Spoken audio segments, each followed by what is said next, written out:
இப்போ நம்ம வந்து சப்டோட்டல் வந்து எப்படி இன்க்ளூட் பண்ணுறது அப்படின்னு பார்க்குறோம். சப்டோட்டல்னா ஒரு குறிப்பிட்ட செக்மெண்ட்டுக்கு வந்து எப்படி டோட்டல் போடுறது அப்படின்ட்டு. உதாரணத்துக்கு வந்து டேட்டா இருக்குன்னு வைங்க. இந்த டேட்டாவில் ப்ராடக்ட் இருக்குது. இந்த ப்ராடக்ட்டில் வந்து வெண்ணிலா, ஸ்ட்ராபெர்ரி இது மாதிரி நிறையா ஐட்டங்கள் இருக்குது, சாப்பிட்ற ஐட்டம். ஸோ சாக்லேட் அது மாதிரி நிறையா இருக்குது. ஸோ இதில் வந்து என்ன அப்படின்னா ஒவ்வொரு இப்போ வெண்ணிலா மட்டும் எவ்வளோ வந்து டோட்டல் சேல்ஸ் ஆயிருக்கு. அதாவது இது எல்லாத்தையும் ஆட் பண்ணணும். இது மட்டும் இல்லாமல் இங்கே கீழே இங்கே இருக்க பார்த்தீங்கன்னா எல்லாத்தையும் ஆட் பண்ணி ஒரு டோட்டல் வரணும். ஸோ ஒவ்வொன்றுக்கும் ஒவ்வொரு டோட்டல் வரணும். ஸோ இது வந்து மேனுவலாக பண்ணோம்னா ரொம்ப நேரம் ஆகும் கரெக்டுங்களா. அதனால் என்ன பண்ண போகிறோம் அப்படின்னா மேனுவலாக பண்ணாமல் ஆட்டோமேட்டிக்காக பண்ணுற மாதிரி ஒரு ஆப்ஷன் இருக்குது. அதை தான் இப்போ பண்ண போகிறோம். ஸோ வந்து ஃபஸ்ட்டு அப்படின்னா இப்போ பழைய சில பேர் என்ன பண்ணுவாங்க அப்படின்னா இன்னும் கொஞ்சம் ட்ரிக்கியாக இங்கே கிளிக் பண்ணுவாங்க. கிளிக் பண்ணிட்டு டேட்டா போவாங்க. டேட்டா போனோன்னே A to Z ஸ்டார்ட் பண்ணிட்டீங்கன்னா ஆட்டோமேட்டிக்காக இது வந்துடும். இங்கே வந்ததுக்கப்புறம் என்ன பண்ணுவாங்க, ரைட் கிளிக் பண்ணுங்கள், இன்செர்ட் கொடுங்க. இன்செர்ட் கொடுத்துட்டு இங்கே போவாங்க. போயிட்டு ஈக்குவல் டு சம் அப்படின்னு டைப் பண்ணி இந்த ஏரியாவை செலக்ட் பண்ணி இது வரையும் செலக்ட் பண்ணிடுவாங்க. என்டர். ஸோ வந்து இப்படி வரும். ஸோ மறுபடியும் போவாங்க. மறுபடியும் கீழே போவாங்க.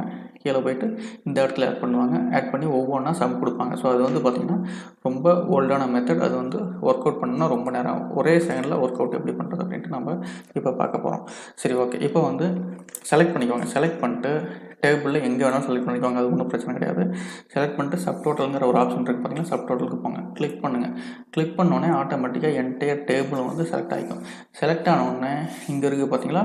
ஸோ இங்கே வந்து first at each change in சப்டோட்டலுங்கிற ஒரு பாக்ஸ் மாதிரி ஓப்பன் ஆயிரும். இந்த பாக்ஸ் ஓப்பன் ஆனதுக்கப்புறம் அட் ஈச் சேஞ்ச் இன், அதாவது ஃபஸ்ட்டு என்ன செலக்ட் பண்ணணும் அப்படின்னா எதுக்கு நம்ம சப்டோட்டல் போடுறோம். சேல்ஸ் பர்சனுக்கு சப்டோட்டல் போடுறோமா. இங்கே சேல்ஸ் பர்சனுக்கு போட்டோம்னா ஆட்டோமேட்டிக்காக இந்த இடத்துல சேல்ஸ் பர்சனுக்கு ஈக்குவலான அமௌண்ட்டை ஆட் பண்ணிக்கும். ப்ராடக்ட்டுக்கு போட்டோம்னா இந்த சேல்ஸ் வந்து ப்ராடக்ட் ஈக்குவலான இதை ஆட் பண்ணிக்கும். நம்ம இங்கே இது பண்ண போகிறது ப்ராடக்ட் தான் கரெக்டுங்களா. ஸோ ப்ராடக்ட்டை வந்து கிளிக் பண்ணிக்கோங்க. கிளிக் பண்ணோன்னே இந்த ப்ராடக்ட்டை செலக்ட் பண்ணிக்கோங்க. செலக்ட் பண்ணதுக்கப்புறம் யூஸ் ஃபங்க்ஷன். நீங்கள் வந்து சப்டோட்டல்ங்கிறது வந்து சம் தான் கரெக்டுங்களா. இருக்கிற எல்லாத்தையும் ஆட் பண்ணுறது சம். அதே உங்களுக்கு கவுண்ட் என்னாலும் பண்ணலாம், ஆவரேஜ் என்னாலும் பண்ணலாம், மினிமம் மேக்ஸிமம். அதாவது இந்த சாக்லேட்லேயே வந்து மினிமம் மேக்ஸிமம் கூட கண்டுபிடிக்கிறதுக்கு இது பண்ணிக்கலாம். ஸோ சம் தான் நமக்கு தேவை அப்படிங்கிறனால சம்மை வச்சுக்கிறேன். நான் வந்து வேறு ஒரு இதை வச்சு நான் பண்ணி காட்டுறேன். அடுத்தது வந்து இதில் வந்து நிறையா இருக்குது. சேல்ஸ் பர்சனுக்கா இல்லை வந்து ப்ராடக்டா யூனிட்ஸ் காட்டுறதுக்கு நம்ம இந்த காலமில் தான் பண்ண போகிறோம். சேல்ஸுக்கு தான் பண்ண போகிறோம் கரெக்டுங்களா. ஸோ அதை வந்து இதை டிக் பண்ணி எடுத்துக்கோங்க. எடுத்தோடனே எடுத்துகிட்டு சும்மா ஒரு ஓகே மட்டும் கொடுங்க. ஓகே கொடுத்தோடனே ஆட்டோமேட்டிக்காக பார்த்தீங்கன்னா எப்படி வந்து ஓப்பன் ஆகிடுச்சு பார்த்தீங்களா. நான் எதுவும் சேஞ்ச் பண்ணல, ஒரே ஒரு செகண்ட் தான் ஓப்பன் பண்ணேன். ஓப்பன் பண்ணோடனே ஓவரால் சப்டோட்டல் தனித்தனியாக பிரித்து இங்கே வந்து டைப்பும் பண்ணி தந்திருக்கு. நமக்கு வந்து சப்டோட்டல் வேணும் அப்படின்ட்டு டைப்பும் பண்ணி தந்திருக்கு. ஸோ வந்து எப்படி சூப்பராக சப்டோட்டல் போட்டிருக்கு பாருங்கள். ஒவ்வொரு இதுக்கும் தனித்தனியாக எக்ஸலே சப்டோட்டல் பண்ணி போட்டுக்கிறது. அதே மாதிரி பார்த்தீங்கன்னா சப்டோட்டல் முடிஞ்சதுக்கப்புறம் கிராண்ட் டோட்டல் ஒட்டு மொத்தமாக எல்லாத்தையும் ஆட் பண்ணி ஒரு கிராண்ட் டோட்டலும் போட்டுரும். அந்த கிராண்ட் டோட்டல் பண்ணுறப்ப இந்த 3 சப்டோட்டலை ஆட் பண்ணி போடும். அப்படி இல்லை அப்படின்னா இந்த 3 சப்டோட்டல் இக்னோர் பண்ணிட்டு இந்த கிராண்ட் டோட்டல் போடும். ஸோ வந்து இதுவும் வந்து பார்த்திங்கன்னா சூப்பரான ஒரு ஆப்ஷன். ஸோ இங்கே டைப்பும் பண்ணிடும், இதுவும் பண்ணிடும். ஸோ இங்கே போய்ட்டு இன்னும் ஒரு ஆப்ஷன் இருக்குது. இங்கே கிளிக் பண்ண என்ன ஆகுதுன்னு பாருங்கள். இது வந்து குரூப்பிங் அப்படிம்பாங்க. இதை நான் கிளிக் பண்ணிட்டேன் அப்படின்னா எல்லாமே இது பண்ணிட்டு கிராண்ட் டோட்டல் மட்டும் பெண்டிங் இருக்கும். ஸோ மறுபடியும் கிளிக் பண்ணுங்கள்.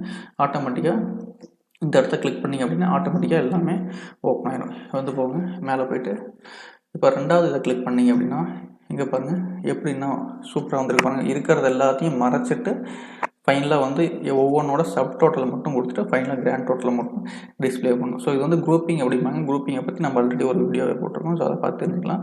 ஸோ மறுபடியும் இந்த 3 கிளிக் பண்ணிங்க அப்படின்னா ஓவராலாக எல்லாமே ஓப்பன் ஆகும். ஃபஸ்ட் இது வந்து பார்த்திங்கன்னா ஒரே ஒரு இது, ரெண்டாவது இது வந்து சப்டோட்டல், கிராண்ட் டோட்டல், மூணாவது வந்து கம்ப்ளீட்டாக எல்லாத்தையும் ஓப்பன் பண்ணணும். ஸோ இதுலேயே போங்க. மறுபடியும் போயிட்டு சப்டோட்டல் போங்க. சப்டோட்டல் போயிட்டு நான் ஆல்ரெடி சொன்ன மாதிரி ஆவரேஜ் போடணும் அப்படின்னா ஆவரேஜை செலக்ட் பண்ணிக்கோங்க. ஓகே கொடுத்தீங்க அப்படின்னா ஒவ்வொன்றுக்கும் ஆவரேஜ் வந்துடும். உதாரணத்துக்கு வந்து பாருங்கள், இதோட ஆவரேஜ் வந்து நான் இங்கே செலக்ட் பண்ணி பார்த்தனாவே தெரியும். இங்கே வந்து சம் ஆவரேஜ் வந்து 1450, 1650. ஸோ அந்த ரேஞ்சில் வந்து வந்துச்சு. ஸோ இப்படி தான் வந்து ஆவரேஜ் போட்டனாலும் யூஸ் பண்ணிக்கலாம். எது வேணாலும் நீங்கள் யூஸ் பண்ணிக்கலாம். சப்டோட்டல் இல்லை, ஆவரேஜ், கவுண்ட்டு எல்லாமே ஒரு குரூப்புக்கு பண்ணுறது தான் இந்த சப்டோட்டலோட ஃபங்க்ஷன். வீடியோ பார்த்துட்டு நன்றி. மீண்டும் சந்திப்போம். நன்றி, வணக்கம்.